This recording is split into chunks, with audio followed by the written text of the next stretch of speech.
little higher. Like. Yeah.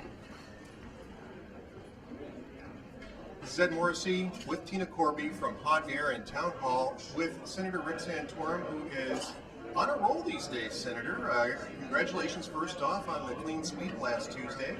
And tell us about coming here to CPAC. What are you going to be doing to build on that momentum with conservatives here? Well, talking to very influential people like Ed Morrissey and Tina Corby, and trying to build on the endorsement that I got from you, Ed, and it was a very timely one, much appreciated.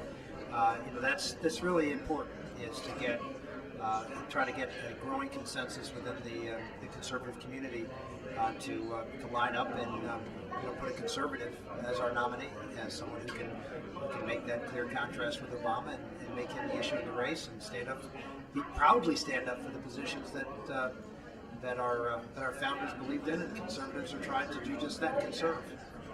Senator, you finished up your speech today with a call to conservatives, to Republicans, everywhere that are going to be voting in this primary, to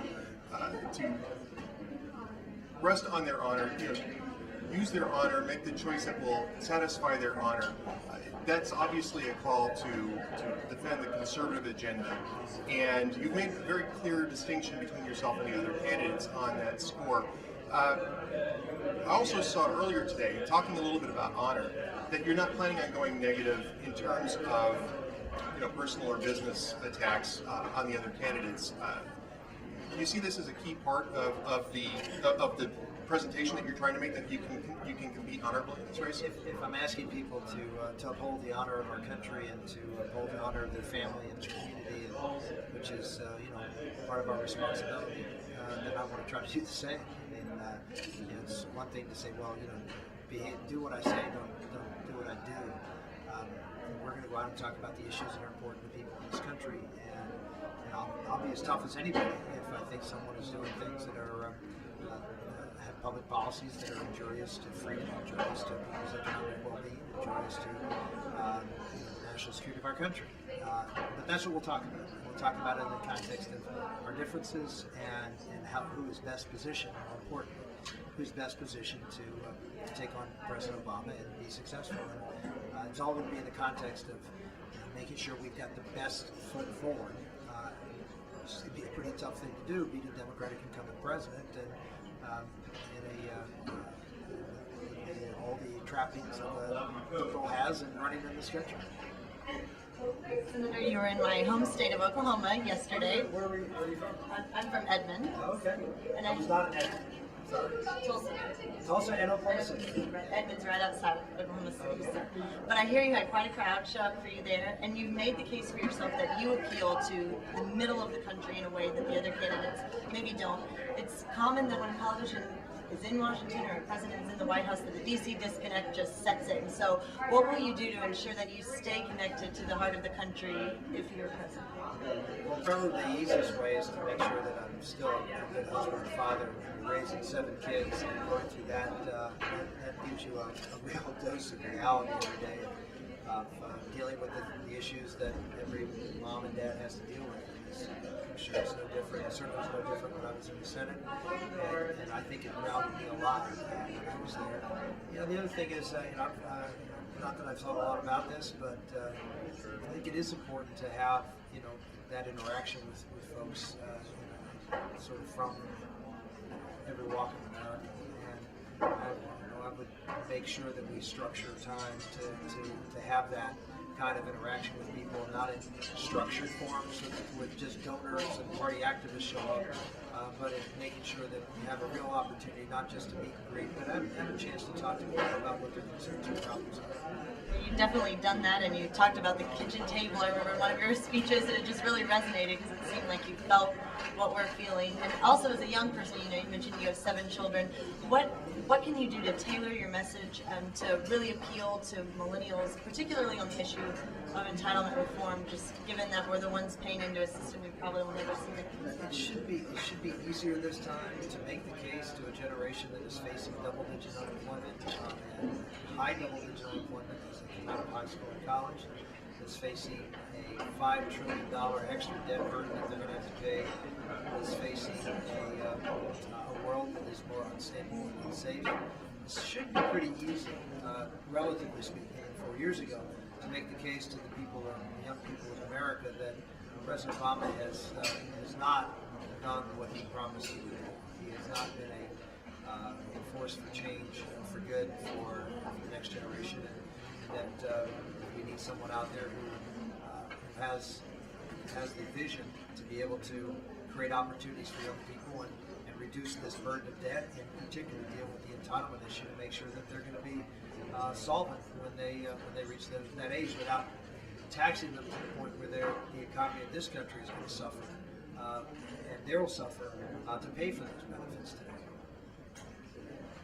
Senator, just this past week, 10 days, there's been a big controversy brewing over the Health and Human Services mandate on contraception and abortifacient coverage.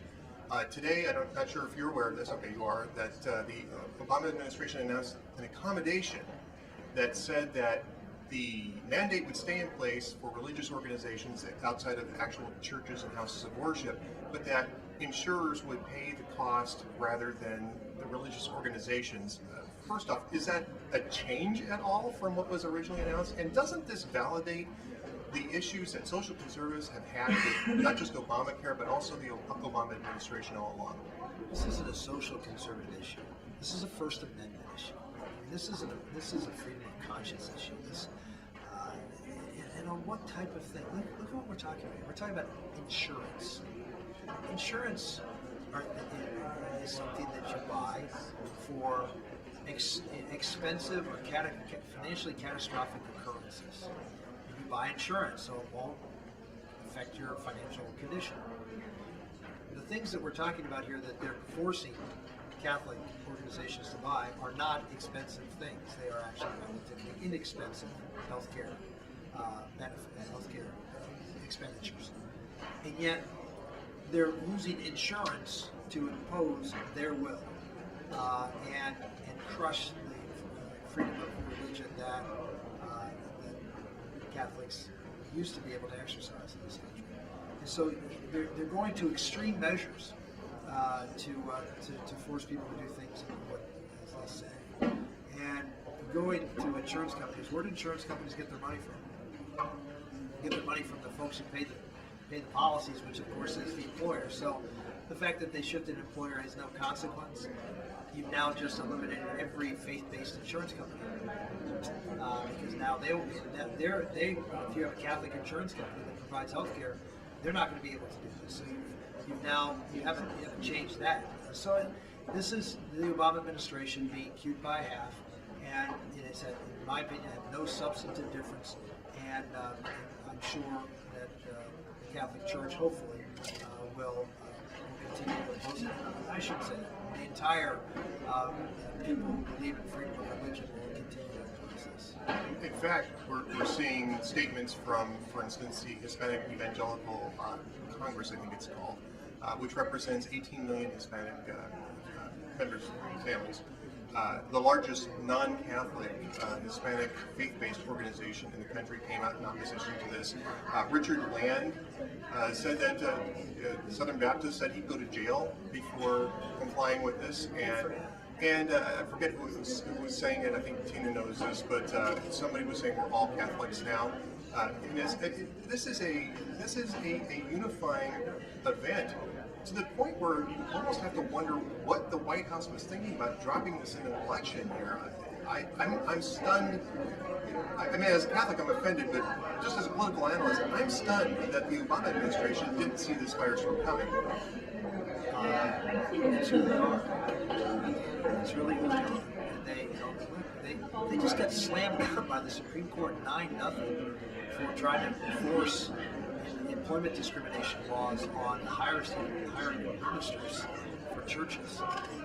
And the oral argument, the Assistant Solicitor General argued with Justice Kagan, who voted against the administration, argued that yes, if you took it to its logical consequence, that their argument would make the the Catholic Church hire women priests, otherwise it would be discriminatory. This is the attitude of this administration, that religion is simply some sort of narcotic for the masses. It has no real resident, has no real special exception.